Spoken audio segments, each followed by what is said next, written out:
Hello friends, Godse గాంధీని చంపాడని మనకు తెలుసు. Godse why I killed Gandhi అనే పుస్తకాన్ని రాసుకున్నాడని తెలుసు. అసలు ఆ పుస్తకంలో ఏం రాసుకున్నాడో తెలుసా? ఈ వీడియోలో తెలుసుకుందాం. బుక్ స్టార్టింగ్ లోనే నాకు స్ఫూర్తినిచ్చిన ఇద్దరు హీరోలు గాంధీ మరియు సావర్కర్ అని రాశాడు. 1920లో బాల గంగాధర్ తిలక్ చనిపోయిన తరువాత గాంధీకి కాంగ్రెస్ లో పవర్ పెరిగి బాగా కొమ్ములొచ్చాయి. బ్రిటిష్ వాళ్ళని వెళ్లగొట్టి ఫ్రీడమ్ తెద్దామంటే నాన్ వైలెన్స్ అని చెప్పి ఒక పనికి మాలిన సిద్ధాంతాన్ని తీసుకొచ్చాడు. సీతమ్మ తల్లిని ఎత్తుకెళ్లినప్పుడు రావణాసుడితో యుద్ధం చేయకుండా ఉంటే మనకు రామాయణం ఉండేది కాదు. మహాభారతం అప్పుడు కృష్ణుడు అర్జునుడితో యుద్ధం గురించి చెప్పకపోయి ఉంటే మనకు మహాభారతం ఉండేది కాదు. ప్రతిసారి తెల్ల జెండాతో పనవ్వదు.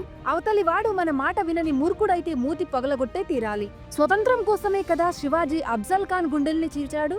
స్వతంత్రం కోసమే కదా మహారాణా ప్రతాప్ మొఘల్స్ తో పోరాడాడు. స్వతంత్రం కోసమే కదా గురు గోవింద్ సింగ్ ఔరంగజేబు సైన్యంతో యుద్ధం చేసింది. సో ఈ నాన్ వైలెన్స్ అనేది ఒక పనికి మాలిన సిద్ధాంతం. అసలు గాంధీ ఇండియాకి రాకముందే లండన్ లో సావర్కర్ ని కలిశాడు. ఆ మీటింగ్ ని శ్యామ్ కృష్ణ వర్మ అనే వ్యక్తి ఇండియా హౌస్ లో ఏర్పాటు చేశాడు. ఆ మీటింగ్ లో సావర్కర్ గారి మాటల్లో వైలెన్స్ ఫస్ట్ టైం చూసిన గాంధీ మళ్ళీ సావర్కర్ ని దగ్గరికి కూడా రానియలేదు. గాంధీ ఏం చెప్తే అది జరిగి తీరాల్సిందే. తాను ఆన్ అంటే ఆన్, ఆఫ్ అంటే ఆఫ్. ఫ్రీడమ్ మూవ్మెంట్ ని కూడా స్టార్ట్ చేస్తాడు, ఆపుతాడు.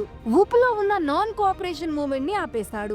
ఎందుకంటే 1922లో ఉత్తరప్రదేశ్ లో ఉన్న చౌరీ చౌరాలో కొంతమంది రైతులు 22 మంది పోలీస్ ఆఫీసర్లను తగలబెట్టారని, నువ్వు చావు కానీ చంపడం నా సిద్ధాంతానికి వ్యతిరేకమని అన్నాడు. ఉప్పు సత్యాగ్రహం సక్సెస్ఫుల్ గా జరుగుతుంటే మనకు స్వతంత్రం ఎక్కడ వచ్చేస్తుందో అన్నట్టు ఆపేసి ఇర్విన్ ఒప్పందం చేసుకున్నాడు. దీని గురించి బ్రిటిష్ వాళ్ళ హిస్టారియన్ అయిన పీటర్ హార్టీ ఇలా అన్నాడు: బ్రిటిష్ వాళ్ళ లాఠీల కంటే గాంధీ చేసుకున్న ఒప్పందం భారతీయుల వెన్నుముక్కను విరిచింది అని. దీని గురించి గాడ్సే మాత్రమే కాదు, నెహ్రూ కూడా గాంధీని క్రిటిసైజ్ చేశాడు. ఇంకొకసారి ఒప్పందాలు చెయ్యకు అని అన్నాడు. అసలు సత్యాగ్రహం అంటే దాని విధి విధానాలు ఏంటో ఎవరికీ చెప్పలేదు గాంధీ. తనను తెగిపోతున్నాయిరా అంటే నాన్ వైలెన్స్ అని, ఒక చెంప మీద కొడితే ఇంకో చెంప చూపి అని అంటున్నాడు. ఉన్న హెడేక్లు సరిపోదన్నట్టు హిందీని నేషనల్ లాంగ్వేజ్ చేయాలని ఒక ప్రపోజల్ పెట్టాడు. కొన్ని రోజులు బానే ఉన్నాడు. మళ్ళీ వచ్చి హిందీ కాదు హిందుస్థాన్ అని ఒక అర్థం పర్థం లేని లాంగ్వేజ్ ని తెచ్చి ఇది నేషనల్ లాంగ్వేజ్ అని అంటాడు. హిందీ ఉర్దూ మిక్స్ అయ్యింది. అదొక దిక్కుమాలిన భాష.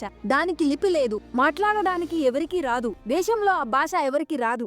1938, 1939 తరువాత బోస్ గారు కాంగ్రెస్ ప్రెసిడెంట్ అవ్వాలని పోటీ చేస్తుంటే గాంధీకి అది నచ్చక పట్టాభి సీతారామయ్యని బోస్ కి పోటీగా నిలబెట్టాడు.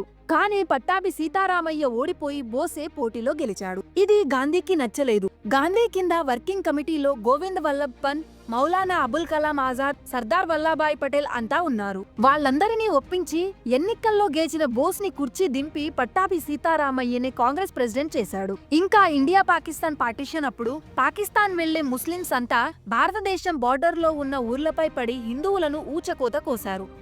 ఊర్లను కాల్చేస్తుంటే గాంధీకి ముస్లిం లీడర్లు అందరూ మిత్రులైనా మీరు చేసేది తప్పురా అని ఒక్క మాట కూడా చెప్పలేదు. ఇదంతా ఇలా ఉంటే ఇంకో దరిద్రం, పాకిస్తాన్ కి ప్రామిస్ చేసిన 50 కోట్లు ఇవ్వకపోతే చచ్చేదాకా ఉపవాసం చేస్తా అని దీక్షగా కూర్చున్నాడు. అందుకే ఆయన అంటే నాకు ఎంత గౌరవం ఉన్నా చేసేవన్నీ తప్పుడు పనులే కాబట్టి చంపవలసి వచ్చింది అని రాసుకున్నాడు గాడ్సే. వీడియో నచ్చితే లైక్ చేసి ఇలాంటి ఇన్ఫర్మేటివ్ వీడియోస్ కోసం మన ఛానల్ ని సబ్స్క్రైబ్ చేసుకోండి.